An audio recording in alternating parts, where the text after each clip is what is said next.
குதிரை வேக குதிரை பேர ஆட்சி என்ற தலைப்பில் முரசொலி நாளேடு தீட்டியுள்ள தலையங்கத்தில் குதிரை வேக குதிரை பேர ஆட்சி இது என்று திமுக தலைவர் மு.க.ஸ்டாலின் சொல்லியிருப்பதுதான் 100% உண்மையாகும். தனது நாற்காலியை தக்க வைப்பதற்காக அனைத்து கேவலமான முறைகளையும் முதலமைச்சர் விஜய் பயன்படுத்தி வருவதாக சுட்டிக்காட்டப்பட்டுள்ளது. நடந்து முடிந்த சட்டப்பேரவை தேர்தலில் எந்த கட்சிக்கும் ஆட்சி அமைக்கும் பெரும்பான்மையை தமிழ்நாட்டு மக்கள் வழங்கவில்லை. திமுக எதிர்க்கட்சியாக செயல்படும் என்றும் ஆட்சி அமைக்கும் தாவிகாவுக்கு இடையூறாக இருக்காது என்றும் தொடக்கத்திலேயே திமுக தலைவர் தனது நிலைப்பாட்டை தெளிவுபடுத்தினார். திமுக கூட்டணியில் வென்ற காங்கிரஸ் கட்சி உடனடியாக தாவேகா ஆதரவு நிலைப்பாட்டை எடுத்து விலகியது. திமுக கூட்டணியில் இடம்பெற்ற இந்திய கம்யூனிஸ்ட் கட்சி, மார்க்சிஸ்ட் கம்யூனிஸ்ட் கட்சி, விடுதலை சிறுத்தைகள் கட்சி, இந்திய யூனியன் முஸ்லீம் லீக் ஆகிய கட்சிகள் இன்னொரு தேர்தல் வரக்கூடாது என்பதால் ஆட்சியை ஆதரிக்கும் நிலைப்பாட்டை எடுத்தன.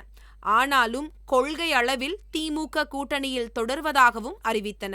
பின்னர் விடுதலை சிறுத்தைகள் கட்சியும் இந்திய யூனியன் முஸ்லீம் லீக் கட்சியும் அமைச்சரவையில் இடம்பெற்றுள்ளன. இதன் மூலமாக பெரும்பான்மையை நிரூபிக்கும் வலிமையை விஜய் பெற்றார். அத்தோடு அமைதியாக அவர் இருந்திருக்க வேண்டும்.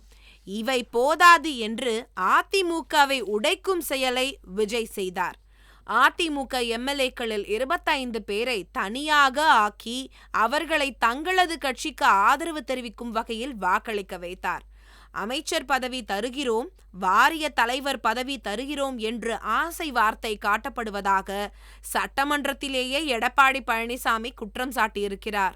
இது அவை குறிப்பில் பதிவாகியிருக்கிறது. எந்த கீழ்த்தரத்துக்கும் விஜய் கட்சி இறங்கும் என்பதை எடப்பாடி பழனிசாமி போட்டு உடைத்தார் என்று முரசொலி குறிப்பிட்டுள்ளது.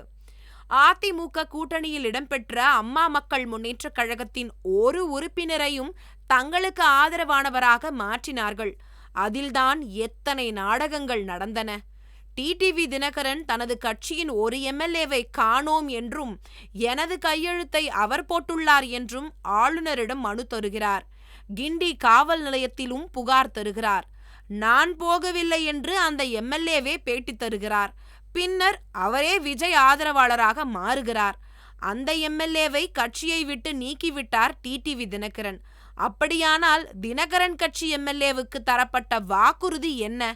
முதலமைச்சரை சந்திக்க முகத்தை மூடிக்கொண்டு சென்றது யார் என்று சட்டமன்றத்தில் முதலமைச்சர் விஜய்க்கு நேராக கேள்வி கேட்டார் தேமுதிக பொதுச் செயலாளர் பிரேமலதா விஜயகாந்த். சபையில் உட்கார்ந்திருந்த முதலமைச்சர் விஜயால் பதில் சொல்ல முடியவில்லை.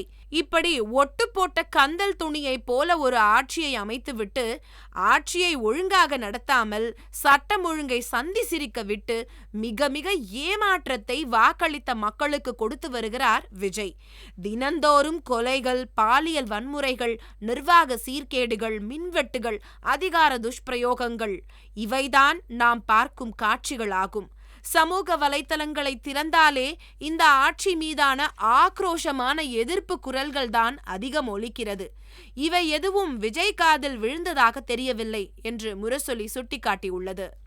நிர்வாகத்தை ஒழுங்குபடுத்த முனையவில்லை, மாறாக ஆடிக்கொண்டிருக்கும் தனது நாற்காலியை சரி செய்வதிலேயே அவர்களது எல்லா கவனமும் இருக்கிறது. அதிமுக சார்பில் வென்று அதிமுகவின் நிலைப்பாட்டுக்கு மாறாக தாவேகா ஆட்சியை ஆதரித்து வாக்களித்த 3 சட்டமன்ற உறுப்பினர்கள் பதவி விலக வைக்கப்பட்டுள்ளார்கள். பதவி விலகலை கொடுத்த சில நிமிடங்களில் அவர்கள் தாவேகாவில் இணைந்துள்ளார்கள். எதற்காக அவர்கள் பதவி விலக வைக்கப்பட்டுள்ளார்கள்? குதிரை பேரத்தால் உருவான ஆட்சி என்று அனைத்து அரசியல் கட்சிகளும் சொன்னார்கள்.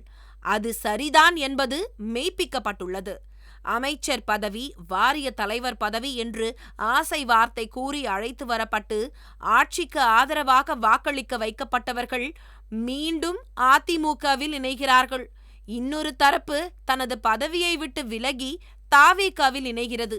இவர்கள் அனைவரும் சேர்ந்து ஆதரித்த ஆட்சி செல்லத்தக்க ஆட்சியா? நம்பிக்கைக்குரிய ஆட்சியா? ரகசிய பேரங்களால் உருவாக்கப்பட்ட ஆட்சி இது.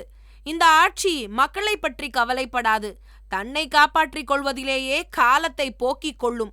இது மக்களுக்கான ஆட்சி அல்ல, அவர்களை காப்பாற்றிக் கொள்ளும் ஆட்சி என்று முரசொலி விமர்சித்துள்ளது. தாவேக ஆட்சி அமைக்க ஆதரித்து வாக்களித்த அதிமுகவை சேர்ந்த 5 உறுப்பினர்கள் மீண்டும் எடப்பாடி பழனிசாமி தலைமையை ஏற்றுக்கொண்டு போய்விட்டார்கள். தாவேகாவை ஆட்சி அமைக்க ஆதரித்து வாக்களித்த 3 உறுப்பினர்கள் தங்களது பதவியை விட்டு விலகி இருக்கிறார்கள். இதன் மூலமாக ஆட்சிக்காக ஆதரவளித்த 8 வாக்குகள் குறைந்துள்ளது. இந்த எண்ணிக்கை நாளுக்கு நாள் குறையவே செய்யும். சபாநாயகரின் அறைக்கு போய் பதவி விலகுகிறார்கள், அமைச்சர் அறைக்கு சென்று கட்சியில் சேர்கிறார்கள். இதைவிட கேவலம் இருக்க முடியுமா? விஜய் கூறிய தூய அரசியல் மடிந்து விட்டது, தொடக்கத்திலேயே முடிந்து விட்டது. குதிரை பேரங்கள் மூலமாக ஆட்சியை தக்க வைக்க நினைக்கும் விஜயை மக்களே விரட்டுவார்கள் என்று முரசொலி தெரிவித்துள்ளது.